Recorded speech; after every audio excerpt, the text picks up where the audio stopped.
الحمد لله نحمده ونستعينه ونستغفره ونعوذ بالله من شرور أنفسنا وسيئات أعمالنا من يهده الله فلا مضل له ومن يضلل فلا هادي له وأشهد أن لا إله إلا الله وحده لا شريك له وأشهد أن محمدا عبد الله ورسوله أما بعد يقول الله عز وجل يا أيها الذين آمنوا قوا أنفسكم وأهليكم نارا সবাইকে আজকের আলোচনায় স্বাগত জানাচ্ছি। আমরা বিগত আলোচনায় যেমনটি বলেছিলাম যে ইনশাআল্লাহ ধারাবাহিকভাবে আমরা ইসলামে পরিবার ও পারিবারিক মূল্যবোধ এ বিষয় নিয়ে আমরা কথা বলবো ইনশাআল্লাহ। আজকে আমরা প্রথম যে বিষয় নিয়ে শুরু করব আজকের প্রথম পর্বে, সেটি হচ্ছে ইসলামে পরিবার গঠন ঠিক কিভাবে হয়। পরিবার নিয়ে কোরআনে আল্লাহ তাআলা কি কোনো কথা বলেছেন? পরিবার গঠনের শুরুটা কিভাবে হয় কোরআন এবং সুন্নাহর আলোকে আমরা আজকে আপনাদের সামনে সেটি তুলে ধরবো ইনশাআল্লাহ, এবং যদি সুযোগ থাকে আমরা কিছু প্রশ্নোত্তর করব। আরবিতে পরিবার শব্দটার প্রতিশব্দ হচ্ছে আল উসরা। আল উসরা আল উসরা মানে পরিবার, কিন্তু আল কোরআনের মধ্যে আমরা দেখি আল্লাহ এই পরিবার শব্দটাকে নানাভাবে উল্লেখ করেছেন।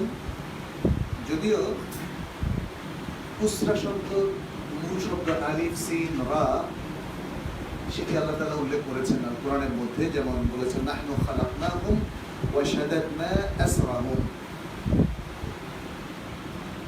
ওয়া ইযা শি'না বাদদালনাহুম ওয়া ইযা শি'না বাদদালনা আমসালাহুম তাবদীলা। এখানে আসরাহুম শব্দটা তিনি উল্লেখ করেছেন যে তাদের যে বন্ধন সেটিকে আমরা শক্তিশালী করে দেই, আল্লাহ বলেছেন। এখানে আসরাহুম বলতে উসরা বা পরিবার বোঝানো হয় উদ্দেশ্য নয়, তবে শব্দটির মূল অক্ষরগুলো যে কোরআনে এসেছে সেটা আমরা উল্লেখ করলাম। আর উসরা কাকে বলা হয় বা পরিবার কাকে বলা হয়, এটা আমাদের কাছে অনেকটাই খুবই পরিচিত। আমরা সকলে জানি যে আত্মীয়তার সম্পর্কের বন্ধনে আবদ্ধ অল্প যে কয়েকজন মানুষ একত্রিত জীবনযাপন করে বা পারিবারিক বন্ধনে আবদ্ধ হয়ে জীবনযাপন করে, সেটি হচ্ছে উসরা বা পরিবার। যেমন বাবা মা সন্তান সন্ততি, আবার বাবা মায়ের মধ্যে সম্পর্ক হলো কি, তারা স্বামী এবং স্ত্রী। স্বামী স্ত্রী হিসাবেই তারা পরিবার শুরু করেছিল, এবং তারপরে কিছুকাল পরে হলো তারা বাবা এবং মা। যখন তাদের কোল জুড়ে আসলো তাদের নয়নের মণি সন্তান, ফলে স্বামী স্ত্রী পারিবারিক জীবন শুরু করলো এবং হয়ে গেল পরে তারা বাবা মা সন্তান সন্ততি। তাহলে এটা হলো সুশৃঙ্খল সমষ্টি বা সামষ্টিক জীবন পদ্ধতি, যেটা সামাজিকভাবে ইসলামে স্বীকৃত। এটি হলো পরিবার, সুশৃঙ্খল সামষ্টিক ভাবে জীবনযাপন, যেটি ইসলামের সামাজিকভাবে স্বীকৃত। এবং সেটা হচ্ছে যেমন বিবাহ বন্ধন ইসলামে স্বীকৃত, এবং তার মধ্য দিয়েই আমাদের যেই পরিবার গড়ে ওঠে, জীবনের যেই ক্ষেত্রটা রচিত হয় এবং যে নতুন সম্পর্কগুলো তৈরি হয়, সেটি হচ্ছে পরিবার। আল কোরআনের মধ্যে এই যে বিবাহ সম্পর্কের মধ্য দিয়ে যে আত্মীয় সম্পর্কটা তৈরি হয়, সে সম্পর্কে কিন্তু অনেকগুলো বক্তব্য আছে। আমরা প্রথমে বলবো, যেমন উসরা শব্দটা আমরা বললাম, কোরআনে উসরা ব্যবহার না করে অন্য কিছু শব্দ ব্যবহার করা হচ্ছে। সেগুলো কি? এর মধ্যে একটা হচ্ছে আহার। আহার, তাই না? আমরা অনেক সময় জিজ্ঞেস করি যে আপনার আহলিয়া কেমন আছে। আহলিয়া বলতে আমরা স্ত্রীকে বুঝি। আহলিয়া কেমন আছে, আসলে আহলিয়া শব্দটা এসছে আহাল থেকে। কোরআনে আহাল বলতে শুধু স্ত্রীকে নয়, বরং পরিবারের সকলকেই বোঝানো হয়। যেমন তবে কখনো কখনো স্ত্রীকে বোঝানো হয়, কখনো কখনো স্বামীকে বোঝানো হয় আহার দিয়ে, কখনো কখনো সন্তানকে বোঝানো হয়, কখনো কখনো আত্মীয়কে বোঝানো হয়। কয়েকটা আয়াত আপনাদের সামনে তুলে ধরছি। সূরা আন-নামলের 7 নম্বর আয়াত। আল্লাহ তাআলা বলছেন, إذ قال موسى لأهله إني آنست نارا سآتيكم منها بخبر أو آتيكم بشهاب قبس لعلكم تصطلون إذ قال موسى لأهله যখন মুসা তার আহালকে বললেন, আহাল মানে এখানে স্ত্রী, যখন মুসা তার স্ত্রীকে বললেন ইন্নী আনাস্তু নারান, আমি অগ্নি আঁচ করতে পারছি, মনে হচ্ছে দূরে ধোঁয়া দেখা যায়, সেখানে আগুন আছে। সাআতিকুম মিনহা বিখাবার, আমি কিছুকাল পরে অচিরেই সাআতিকুম মিনহা, সেখান থেকে কিছু খবর নিয়ে আসবো, অর্থাৎ আগুন আছে কি নাই। আও আতিকুম বিশিহাবিন কাবাসি, অথবা কিছু স্ফুলিঙ্গ, আগুনের কিছু স্ফুলিঙ্গ কয়লার মাধ্যমে বা মাধ্যমে নিয়ে আসবো। কারণ কি আপনারা জানেন যে তার স্ত্রী তখন সন্তান সম্ভবা ছিল, আর সন্তান প্রসবের সময় মেয়েদের কাছে আগুনের প্রয়োজন, তাকে একটু তাপ দিতে হয়, কারণ হয়তো সে প্রচন্ড শীতের মধ্যে আক্রান্ত থাকে। যাই হোক, এখানে ইয ক্বালা মূসা লিআহলিহি, এই শব্দটা আমরা দেখতে পাচ্ছি, তার মানে হচ্ছে স্ত্রী। আচ্ছা, সূরা তাহরিমের 6 নম্বর আয়াত, যেটা আমাদের সামনে বারবার উচ্চারণ করা হয়, আমরাও বারবার আপনাদের সামনে বলি যখন পরিবারের কথা আসে, ইয়া আইয়ুহাল্লাযীনা আমানু কু আনফুসাকুম ওয়া আহলিকুম নারা, হে ইমানদার লোকেরা, কু আনফুসাকুম, তোমরা নিজেদেরকে বাঁচাও আর তোমাদের আহালকে বাঁচাও। এখানে আহাল বলতে কি বোঝানো হচ্ছে? পরিবার পরিজন সবাইকে। যদি স্বামীকে এটা বলা হয় তাহলে তার স্ত্রী এবং সন্তান সন্ততি, যদি স্ত্রীকে বলা হয় তাহলে স্বামী এবং সন্তান সন্ততি। তার মানে আমরা বলবো এখানে স্বামী, স্ত্রী, সন্তান সন্ততি সবাইকেই এখানে বোঝানো হচ্ছে। কু আনফুসাকুম, এটা পুংলিঙ্গের শব্দ। যদি ধরে নেই স্বামীকে বা স্বামীদেরকে বলা হচ্ছে কু আনফুসাকুম, তোমরা বাঁচাও নিজেদেরকে, ওয়া আহলিকুম, এবং পরিবার পরিজনকে। তাহলে স্বামীর জন্য পরিবার পরিজন হচ্ছে স্ত্রী এবং তার সন্তান সন্ততি। তাহলে কোরআনে সেভাবেও বলেছে। আরেকটি আয়াত সূরা আল-আরাফের ৮২ নম্বর আয়াত, আল্লাহ তাআলা বলছেন ফাআনজাইনাহু ওয়া আহলাহু ইল্লা ইমরাআতাহু কানাত মিনাল গাবিরিন, যে আমি তাকে এবং তার পরিবার পরিজনকে নাজাত দিলাম, উদ্ধার করলাম। ইল্লা ইমরাআতাহু, কিন্তু তার স্ত্রী ছাড়া, স্ত্রীকে নাজাত দেওয়া হলো না। স্ত্রী কে ছিল এখানে? লূত আলাইহিস সালামের স্ত্রী। কানাত মিনাল গাবিরিন, সে ওই পিছনে যারা পড়ে গিয়েছিল, রয়ে গিয়েছিল এবং পরবর্তীতে যারা ধ্বংসপ্রাপ্ত হয়ে গিয়েছিল তাদের অন্তর্গত হয়ে গেল। এখানে ফাআনজাইনাহু আহলাহু, তাকে এবং তার আহালকে উদ্ধার করলাম। তাহলে তা দিয়ে বোঝা যাচ্ছে যে ওই স্ত্রী বাদ দিয়া বাকি তার আরো অন্য আত্মীয় স্বজন যারা আছে, আল্লাহ সবাইকে কি এখানে উদ্ধার করেননি? সবাইকে উদ্ধার করেছিলেন। এই ঘটনাটি একাধিক ক্ষেত্রে ঘটেছিল। যাই হোক, এরপরে সূরা নিসার ৩৫ নম্বর আয়াত, যেখানে আল্লাহ তাআলা বলছেন ওয়া ইন খিফতুম শিকাকা বাইনিহিমা ফাবআথু হাকামান মিন আহলিহি ওয়া হাকামান মিন আহলিহা। এটা হচ্ছে স্বামী স্ত্রীর মধ্যে যখন যুদ্ধ চলে, যুদ্ধ কিন্তু যুদ্ধের মজা নেয় না, সংসারের মধ্যে অনেক যুদ্ধ। কেউ বলেছেন নাকি এরকম কিছু যুদ্ধ মাঝে মাঝে? স্বামী স্ত্রী ঝগড়া হয় নাই কখনো? সবাই খুব সুখী, মাশাআল্লাহ। আচ্ছা, কেউ যুদ্ধে লিপ্ত হন নাই এমন কেউ আছেন কিনা? আচ্ছা, তার মানে হচ্ছে আসলে সংসারের জীবনটা একটা যুদ্ধ। এখানে স্বামী স্ত্রীর মধ্যে কি যে ভালোবাসা, কিন্তু তারপরে মাঝে মাঝে যুদ্ধ লাগে।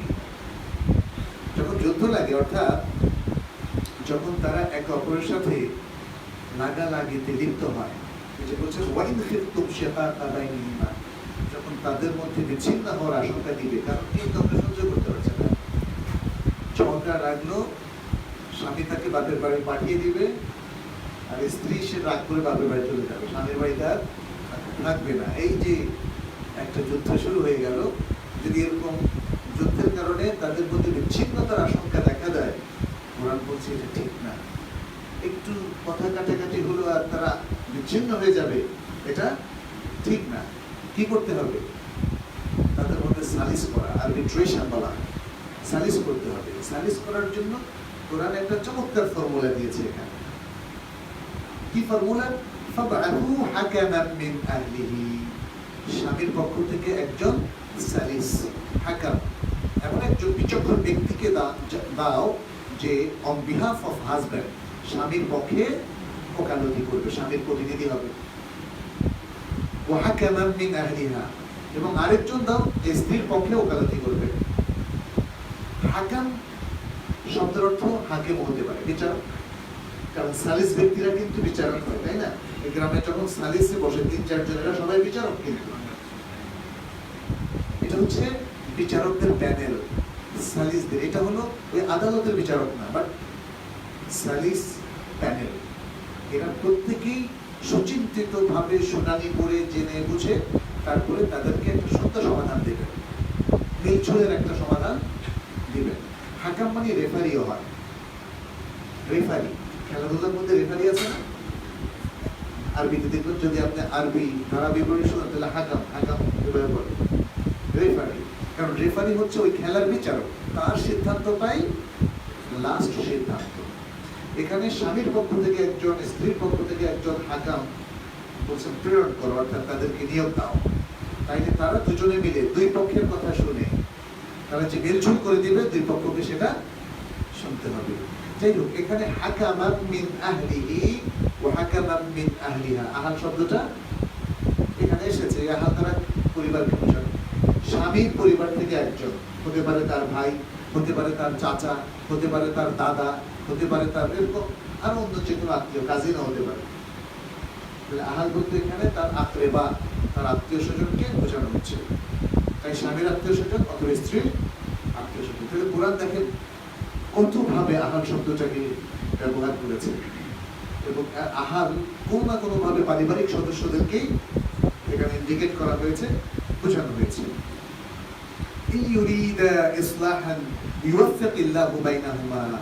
যদি এই স্বামী স্ত্রী দুজনে ইসলাহ চায়, ভালো কিছু চায়, সংশোধন চায়, সংশোধন চাইলে না বলবে যে ঠিক আছে আমার পক্ষ থেকে একজন দিলাম, উনিও বলবে আমার পক্ষ থেকে একজন দিলাম। আর যদি সংশোধন চায়, বলছে না, তার শুনবে না কোনো কথা, তাই না? মান অভিমান যখন অনেক বেড়ে যায়, তখন আর কেউ কারো কথা শুনে না। আল্লাহ বলছেন যদি তারা ইসলাহ চায়, এটা মাইন্ডসেট লাগবে, ইসলাহ চাইতে হবে, নাহলে ইসলাহ অটোমেটিক হবে না। আপনি ইসলাহ না চাইলে সংসারে বন্ধন টিকিয়ে রাখা বড় কঠিন। আজকাল অবশ্য নানা ধরনের সমস্যা তৈরি হয়েছে, এবং এই যে ফেসবুক বলেন, অন্যান্য বিষয়গুলো বলেন, এগুলো এসে কিন্তু আমাদের সংসারের শান্তি একদম নিয়ে গেছে। ফেসবুকের মধ্যে ভালো আছে, তবে মন্দ লোকদের আনাগোনা বেশি, ফলে এর মধ্য দিয়ে কি হচ্ছে, আমাদের সংসারগুলো ভেঙে যাচ্ছে। ফেসবুক হচ্ছে একটা কমন প্লেস, যেখানে অনেক বন্ধু বান্ধব খুঁজে পাওয়া যায়, তাই না? বাস একটা লাইক দিলেই হলো, একটা ফলো দিলেই হলো, ব্যাস এরপরে তাদের সাথে লিঙ্ক হয়ে গেল। এই বন্ধুদের সাথে সবকিছু অটোমেটিক আদান প্রদান হওয়া শুরু করবে, এবং এইভাবে তখন দেখা যাচ্ছে যে পারিবারিক জীবনে যদি একটু অশান্তি তৈরি হয়, তখন বন্ধুর খোঁজে সবাই আস্তে আস্তে নিজের আপনজন থেকে দূরে সরে যায়, নকল বন্ধুদেরকে তখন বন্ধু মনে করতে থাকে, এবং এরপরে কি হয়, এরপর আস্তে আস্তে সংসারটা ভেঙে যায়। এই সংসারে আবার যদি কেউ ফিরতে চান,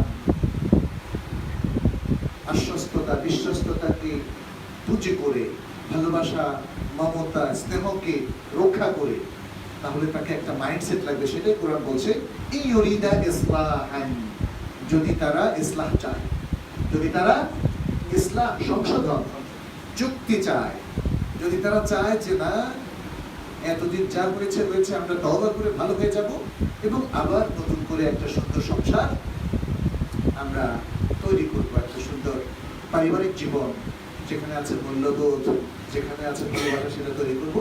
যদি তারা সেটা চায়, আল্লাহ বলছেন ইউয়াফফিকিল্লাহু বাইনাহুমা, আল্লাহ তাদের মধ্যে তেমনই একটা সুন্দর কিছু তৌফিক দিবেন। আল্লাহু আকবার। আল্লাহর পক্ষ থেকে এটা একটা ওয়াদা যে তিনি তাদের মধ্যে ইসলাহটা করায় দিবেন, কিন্তু চাইতে হবে, চাইলে সেটা করায় দিবেন। ইন্নাল্লাহা কানা আলিমান খাবীরা, নিশ্চয়ই আল্লাহ তাআলা সর্বজ্ঞ, সবকিছু জানেন। খাবীরা, সব খবর রাখে। আপনি ইসলাম চান না, ভিতরে ভিতরে আপনার মনে কি আছে এটা আল্লাহ জানেন, বন্ধুরা না জানলেও আল্লাহ জানেন। এই জন্য মাঝে মাঝে দেখা যায় সমস্ত চেষ্টাগুলো বিফল হয়, কারণ লোক দেখানো কিছু যদি দিয়ে কেউ সালিসে বসে, তাহলে কি হবে? কোনো সিদ্ধান্তে আসা কঠিন হয়ে যাবে। আচ্ছা, আরেকটা আয়াতও আছে সূরা আরাফের 123 নম্বর আয়াত। আল্লাহ তাআলা ফিরআউনের একটা ঘটনা বর্ণনা করছেন, বলছেন ক্বালা ফিরআউন আমানতু বিহি ক্বাবলা আন আ'লানা লাকুম। মুসা আলাইহিস সালামের সাথে ওই জাদুকরদের যে ঘটনাটা ঘটেছিল, মুসা আলাইহিস সালামের সাপ জাদুকরদের সাপ খেয়ে ফেলেছিল, এটা আপনারা জানেন তাই না? তো সেখানে সবাই যখন দেখলো আরে ঘটনাটা এইভাবে ঘটলো, তখন বুঝলো যে জাদুকররা তো বুঝে ফেললো যে এটা আসলে জাদু না, এটা আল্লাহর পক্ষ থেকে মুজিজা। মুসা আলাইহিস সালামকে আল্লাহ তাআলা প্রদান করেছিলেন, জাদুর মধ্যে দিয়ে এটা সম্ভব না। তাদের এক্সপেরিয়েন্স, তাদের অভিজ্ঞতা সেটাই বলে। ফলে তারা সবাই কি বললো?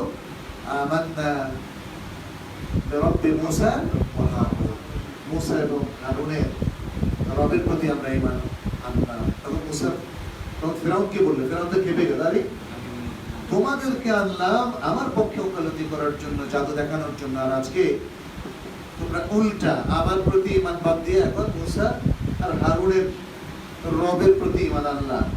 বললেন তোমরা ঈমান আনলা তার রবের প্রতি, আমি তোমাদের অনুমতি দেওয়ার আগেই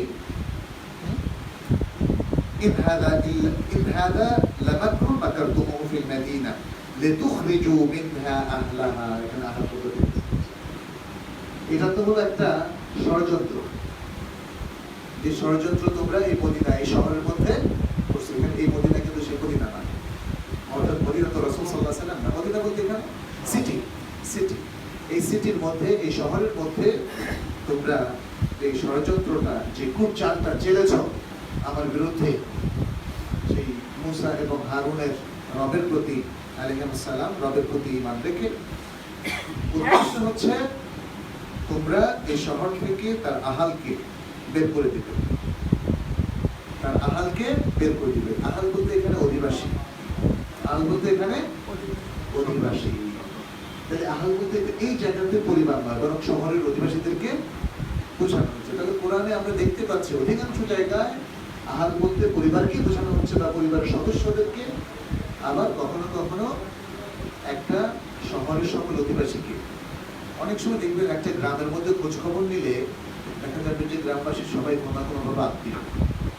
আমি যখনই আমার দাদার বাড়িতে যাই, পরিচয় হলেই দেখি যে সে আত্মীয়। আজ পর্যন্ত একজন ব্যক্তিও পাইনি যার সাথে আত্মীয়তার কোনো সম্পর্ক মানে বের হয়নি। আবার যখন নানার বাড়িতে যাই, তখন সেও দেখি যে নানা বা নানার বাড়ি কোনো না কোনোভাবে আত্মীয়। সেই দিক থেকেও হয়তো বলা হতে পারে একটা শহরের অধিবাসী এক ধরনের আত্মীয়তার বন্ধনে আবদ্ধ থাকে। আর ইসলাম তো আমাদেরকে এত সুন্দর একটা ভালোবাসা দিয়েছে, দিনই ভালোবাসা। ফলে রক্তের সম্পর্ক না থাকলেও দিনের সম্পর্ক সবার সাথে আমাদের আছে, সুবহানাল্লাহ। কিন্তু মনে রাখবেন, দিনদারি যত কমবে, দিনই মহাব্বত তত কমবে। তখন ওই দিনের মানে দিনকে এক্সপোজ করে আপনি সম্পর্ক বাড়াতে পারবেন না। এখন তো আমাদের দিনদারি আসলে কমে গেছে।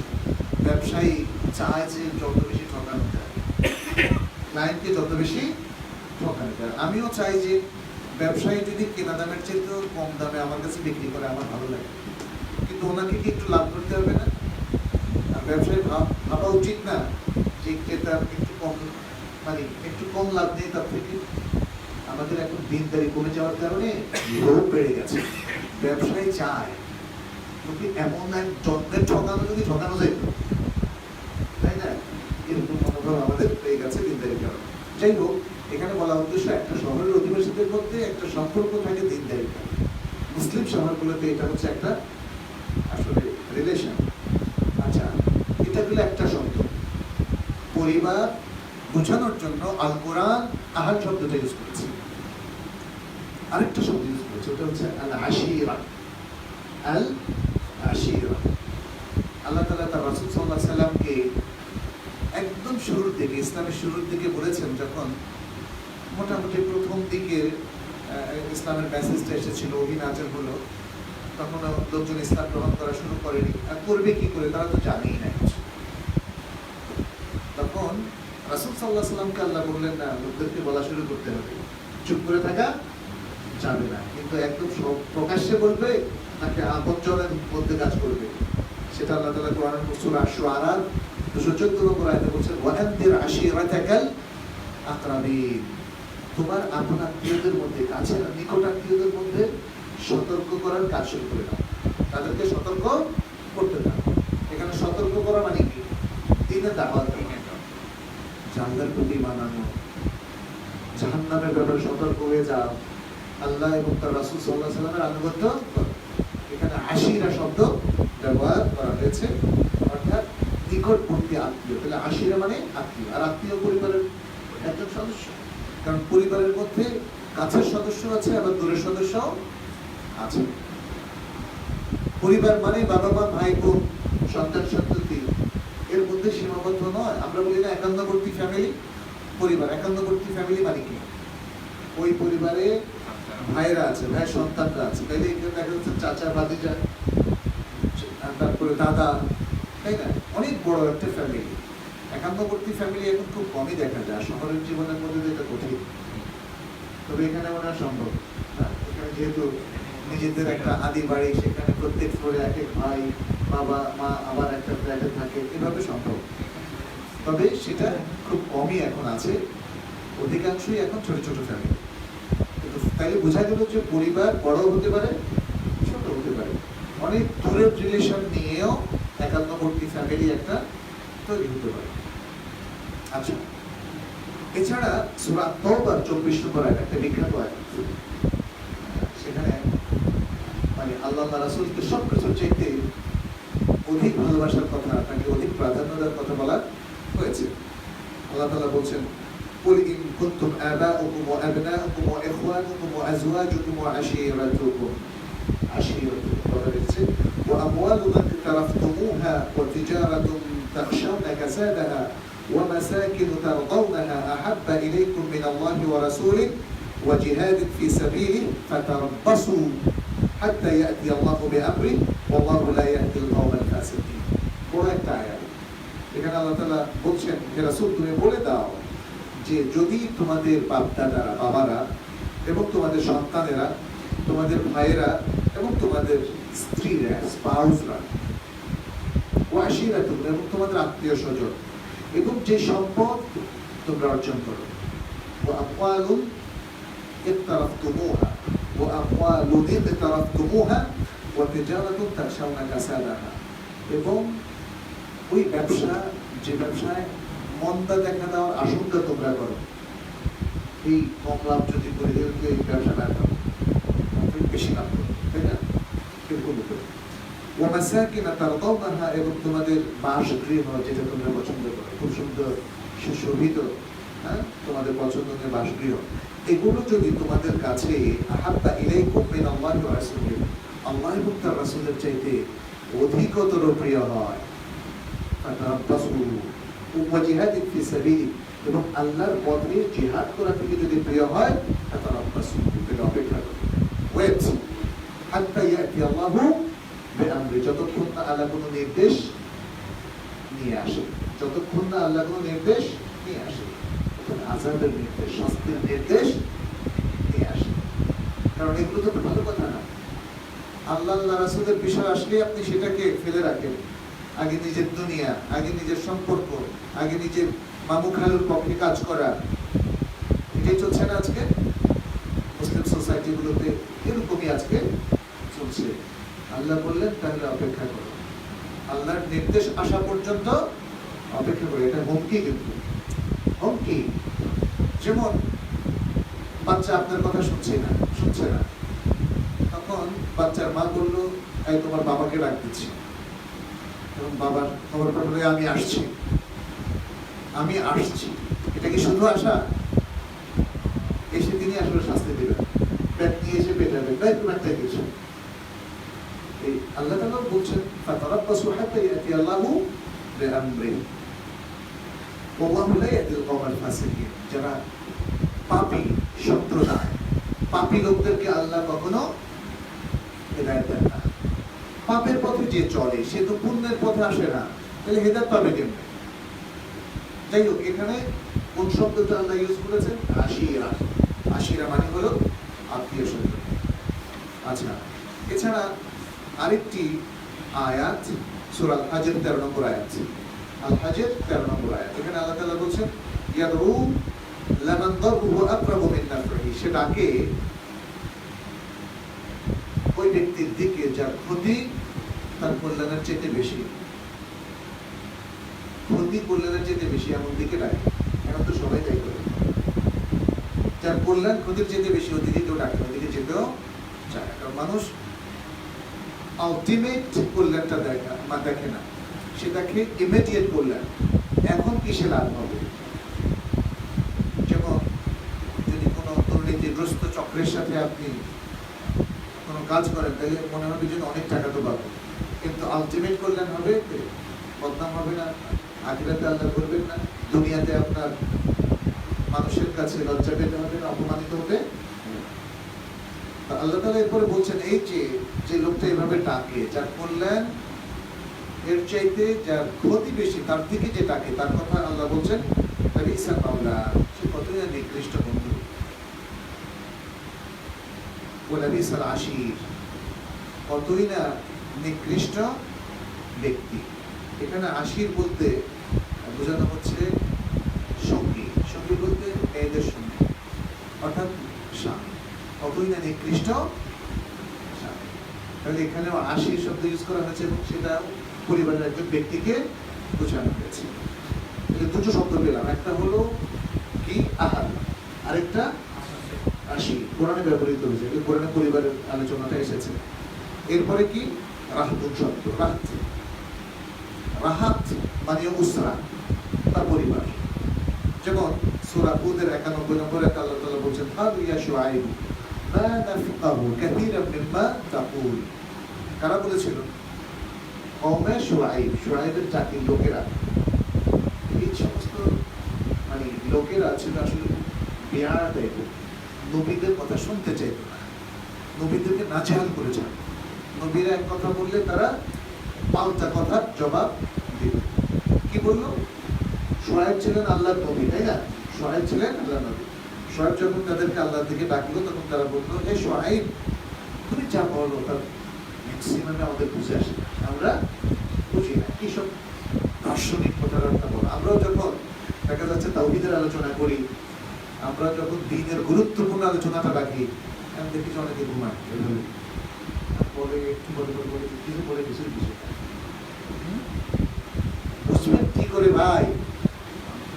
আপনার অন্তর যে দুনিয়ার মধ্যে আছে, দোকানের মধ্যে ঢুকে আছে, আপনি এখন কথা শুনছেন আর হিসেব করছেন আপনার ব্যবসা, এখানে মন কি করে? হ্যাঁ, একটা জায়গায় আপনার মানুষের খুব মনোযোগ, যখন নাচ আর গান শুনে, তখন আর ওই হিসাব নিকাশের কথা আর আসে না, বুঝছেন? সেখানে দেখা যাচ্ছে যে একদম মজে যায়। এটাও কিন্তু কেন এটা জানেন? নাচ গানের মধ্যে যে বিশাল ভালো কিছু আছে এমন না, কারণ যখন দিনের আলোচনা হয় তখন সে দুনিয়া নিয়ে ব্যস্ত, ফলে দিনের থেকে তার দূরত্ব হয়ে গেছে। আর নাচ গান হলো দুনিয়া, বরং ব্যবসা বাণিজ্যের চাইতেও এটা আরো বেশি দুনিয়ার সাথে, দুনিয়ার হাসি খুশি উল্লাসের সাথে রিলেটেড। কারণ যত বেশি দুনিয়াদার হবে, তত পাপের মধ্যে আপনি লিপ্ত হবেন। দুনিয়াদারি হওয়া পাপের দিকে আমাদেরকে ঠেলে দেয়, ফলে আপনাকে আনন্দ দেয় যদি আপনি দুনিয়াদার হন, এবং আপনার ওই যে হিসাব নিকাশ ব্যবসা থেকেও আপনাকে ভুলাই দেয় যখন আপনি একটা ক্লাবে ঢুকবেন, যেখানে জুয়া খেলা হয়, যেখানে নাচ হয়, ডিস্কো হয়, গান বাজনা হয়, হ্যাঁ ইত্যাদি, যেখানে হয়তো গায়ক গায়িকারা এসে গান গায়, দেখবেন যে সেখানে আর পরিবারের কথা বলে সব ভুলে যাবে। আর যেখানে দিনের আলোচনা হয় তখন আমাদের প্রবলেম হয়, আমাদের ঘুম আসে, মনোযোগ নষ্ট হয়ে যায়, কারণ আদতে যে আমরা দুনিয়াদার, বুঝতে পেরেছেন? তাহলে দুনিয়াদার হলে দুনিয়ার কাজগুলো তাকে আকৃষ্ট করতে পারে, দিনের কাজগুলো তাকে আকৃষ্ট করতে পারে। এই জন্য শোয়েব আলাইহিস সালামকে তার জাতির লোকেরা বলল, তোমার কথার মধ্যে বুঝে আসে না, কি যে বলো তুমি, কিছু বুঝে আসে না। ওয়াইন্না লানারাকা ফিনা দাঈফা, আমরা তো তোমাকে আমাদের মধ্যে খুব দুর্বল ব্যক্তি হিসেবে দেখি। ওয়ালাউলা রাহতুকা লারাজামনাক, খেপে গেছে এবার, এই লোকগুলো খেপে গেছে, বলে যদি তোমার সাথে তোমার আত্মীয় স্বজন না থাকতো তোমার আমরা একদম পাথর মেরে মেরে ফেলতাম। সহ্য হয় না, কি সম্পর্ক, কি রব, ইলা, আল্লাহ, বুঝতে পেরেছেন? তাহলে সেই প্রাচীন যুগেও দেখা যেত এই ফেরোসাস এক্সট্রিম কিছু লোক যারা আল্লাহর দ্বীনকে পছন্দ করতো না, যাদের কাছে আল্লাহ এবং নবীদের কথা ভালো লাগতো না, তারা তাদের উপর এতটাই চড়াও হতো যে তাদেরকে হত্যা করার পর্যন্ত হুমকি তারা দিয়েছিল। এটা নতুন কিছু নয়, এটা নতুন কিছু নয়। ওয়ামা আনতা আলাইনা বিআজিজ, আর তুমি তো আমাদের উপর পরাক্রমশালী নও, তোমাকে আমরা দেখে দাঁড়িয়ে মানুষ। দেখবেন যে দিনদারদেরকে সমাজের দুর্নীতি পরায়ণ প্রভাবশালীরা সবসময় দুর্বল লাগে, দুর্বল লাগে, কোণঠাসা করে ফেলে, কোণঠাসা করে ফেলে। এটা ভেরি আনফরচুনেট, খুবই দুঃখজনক।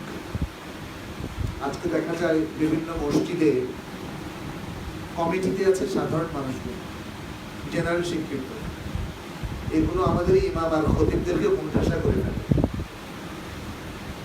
খতিব সাহেব যদি সিগারেটের বিরুদ্ধে, ঘুষের বিরুদ্ধে, সুদের বিরুদ্ধে বলেন, অনেক সময় কিছু কিছু মসজিদের কমিটির সভাপতি খুব খেপে যান, আমার বিরুদ্ধে কথা বলে লাগে আজকে, তাই না? মানে সে মনে করছে তার বিরুদ্ধে কথা বলছে, কারণ সুদেও উনি আছেন, ঘুষেও উনি আছেন, আবার সিগারেট তো মাশাআল্লাহ চলছে। মানে মানুষ আসলে নিজের উপর কথাগুলো তখন নেয় যখন বড় অভ্যাসগুলো তার থাকে। এরকমই আমরা দেখি যে সমাজের সাধারণ শিক্ষিত, বিত্তবান, প্রভাবশালী ব্যক্তিরা ধর্মীয় ব্যক্তিত্বদেরকে অনেক সময় বিভিন্ন মুসলিম রাষ্ট্রে আমরা দেখি কোণঠাসা করে ফেলে। এবং শোয়েব আলাইহিস সালামের জাতির মধ্যেও এটা ছিল। তারা বলে, তুমি তো আমাদের দুর্বল ব্যক্তি, তুমি দিনদার ব্যক্তি, নবী, তোমাকে তো আমরা দুর্বল দেখি, আর তুমি তো আমাদের উপর পরাক্রমশালী না, তোমার কিছু আত্মীয় স্বজন আছে, যদি তারা না থাকতো তোমরা একা পাইতাম, তোমাকে আমরা পাথর মেরে শেষ করে দিতাম।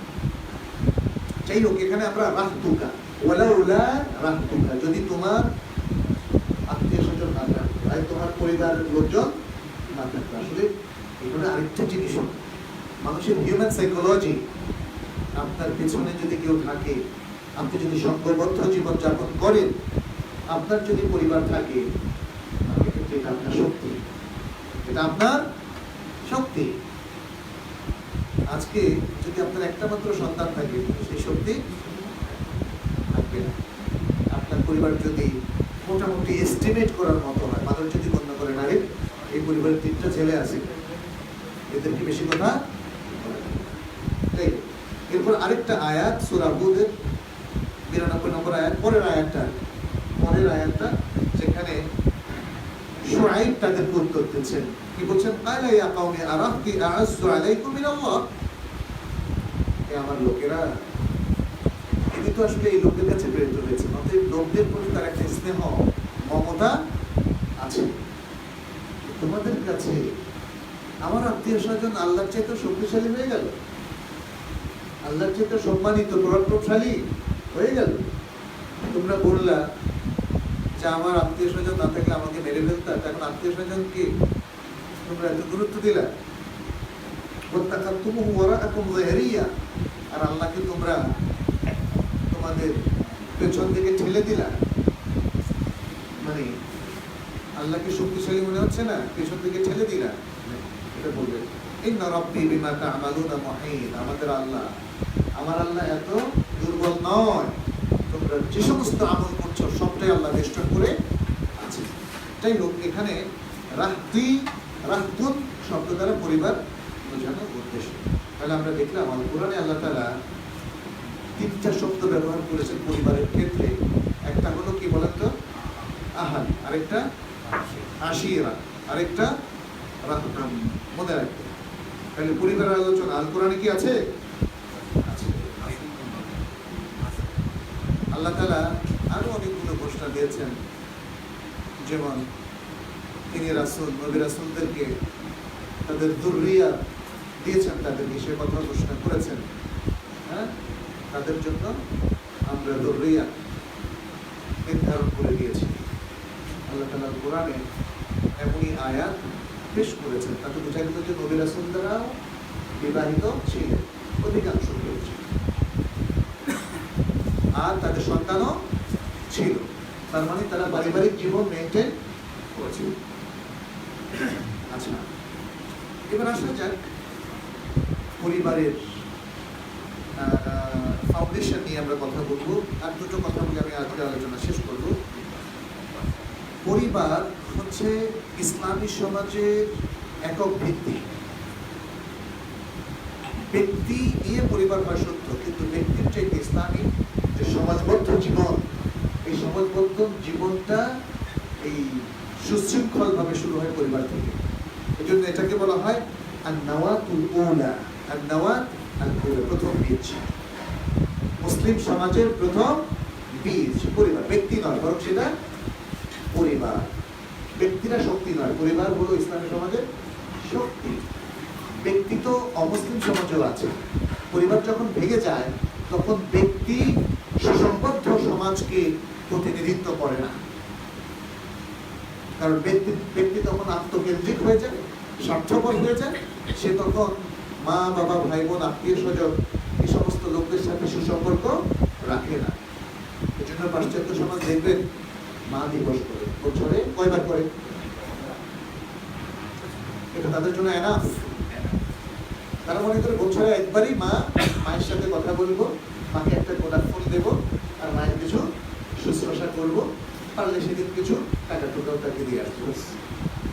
মানে তারা যদি বছরে অন্তত 100 দিনও করতে তাহলে বুঝতে পারছে না এরা মাকে খুব গুরুত্ব দেয়। 100 দিনও করে না, 50 দিনও করে না, 25 দিনও করে না, 10 দিনও করে না, করে কয়দিন?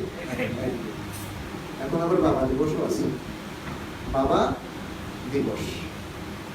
এখনো মনে হয় ছেলে মেয়েদের, ছোটখাটো ছেলে মেয়েদেরকে দেখাশোনা করে, কিন্তু আমার মনে হয় আর কিছুকাল পরে ছেলে দিবসও আসবে। মানে ছেলেকেও আলাদা করে দেবে, মেয়েকেও আলাদা করে দেবে। তার মানে পরিবার তো সেখানে নাই, কি আর করবে? এখন তো আমরা জানি যে ছেলে দিবস এখনো করেনি, তবে বেবি সিটার তো আছে। বেবি সিটার মানে কি জানেন? বাচ্চাকে রাখার জন্য তারা আর নিজেরা রাখতে চায় না, আলাদা। নিজেরা হয়তো কাজে ব্যস্ত, অথবা তারা হয়তো নিজেদের মানে কাজে জীবনকে এনজয় করার কাজে এতটাই ব্যস্ত, সন্তানকে তারা বেবি সিটারের কাছে রেখে দেয়, দৈনিক ভিত্তিতে, অথবা মাসকে মাস, অথবা বছরকে বছর। যাই হোক, তাহলে আল্লাহ তাআলা যে কোরআনে বলছেন এই যে পরিবারের এই ভিত্তিটাকে তিনি উল্লেখ করেছেন কিভাবে? সূরা ফুরকানের 14 নম্বর আয়াতে, ওয়া হুয়াল্লাযী খালাকা মিনাল মাই বাশারান ফাজআলাহু নাসাবান ওয়া সিহরা ওয়া কানা রাব্বুকা কাদিরা। আর তিনি হচ্ছেন সেই সত্তা যিনি পানি থেকে সৃষ্টি করেছেন মানুষকে, বাশার মানুষকে, ফাজআলাহু নাসাবান, এরপরে তার বংশ দিয়ে দিয়েছেন, ওয়া সিহরা, এবং বৈবাহিক আত্মীয় স্বজন দিয়ে দিয়েছেন। সেহের মানে শ্বশুর, অর্থাৎ শ্বশুর সম্পর্কের লোক বা বিবাহ সম্পর্কের লোক দিয়ে দিয়েছে। নাসাবান মানে হলো বংশীয়, রক্ত সম্পর্কের লোক। তাহলে পরিবারকে দেখেন আল্লাহ তাআলা এখানে কোরআনে বলে দিয়েছেন, সুবহানাল্লাহ, চিরন্তন একটা প্রথা আল্লাহ তাআলা এটা নির্ধারণ করে দিয়েছেন। এটাকে লঙ্ঘন করলে মনুষ্য সমাজে বিপর্যয় দেখা দিবেই, এবং দিয়েছে। দুটো সম্পর্ক, একটা হলো নাসাব আর একটা হলো সেহের, অর্থাৎ তাইলে মানুষ বংশীয়ভাবে একটা আত্মীয়তার বন্ধনে আবদ্ধ হয়, আরেকটা হলো বিবাহের মাধ্যমে আত্মীয়তার সম্পর্কে আবদ্ধ হয়। যেমন পুরুষ যখন বিয়ে করে তখন পেলে তার স্ত্রীর সম্পর্কে যত আত্মীয় হলো সেকেন্ড, এবং স্বামী স্ত্রীর মাধ্যমে তাদের গর্ভ থেকে যে সন্তান আসে এবং এর মাধ্যমে যে একটা বড় পরিবার গড়ে ওঠে, এটা হলো নাসাব। এটা হলো নাসাব। ওয়াকানা রব্বুকা কাদিরা, আর তোমার আল্লাহ অনেক সামর্থ্যবান, অনেক সক্ষমতা রাখে। সুতরাং এই যে ভাই ভাই, চাচা ভাতিজা, তারপরে ভাই বোন, এই সম্পর্কটা হলো নাসাব। আর brother in law, father in law, mother in law, যে আমরা ইন লস বলি, ইন লস অর্থাৎ বেয়াই, ব্যয়, শ্যালক, শালিকা, এটা হলো শ্বশুর সম্পর্ক বা আমাদের বিবাহের সম্পর্ক। তো যাই হোক, এটা আল্লাহ তাআলার পক্ষ থেকে, আল্লাহ তাআলা এই বিষয়গুলো কোরআনে আরো সুন্দরভাবে বলে দিয়েছেন। আমরা আজকে এখানে শেষ করছি, পরবর্তী পর্বে ইনশাআল্লাহ এর উপর বিস্তারিত আলোচনা হবে। হাদা সাল্লাল্লাহু আলাইহি ওয়াসাল্লাম আলা নবিয়িনা মুহাম্মদ ওয়া আলা আলিহি ওয়া সাহবিহি আজমাইন। সুবহানাকাল্লাহুম্মা ওয়া বিহামদিক, আশহাদু আল্লা ইলাহা ইল্লা আনতা, আস্তাগফিরুকা ওয়া আতুবু ইলাইক। আসসালামু আলাইকুম।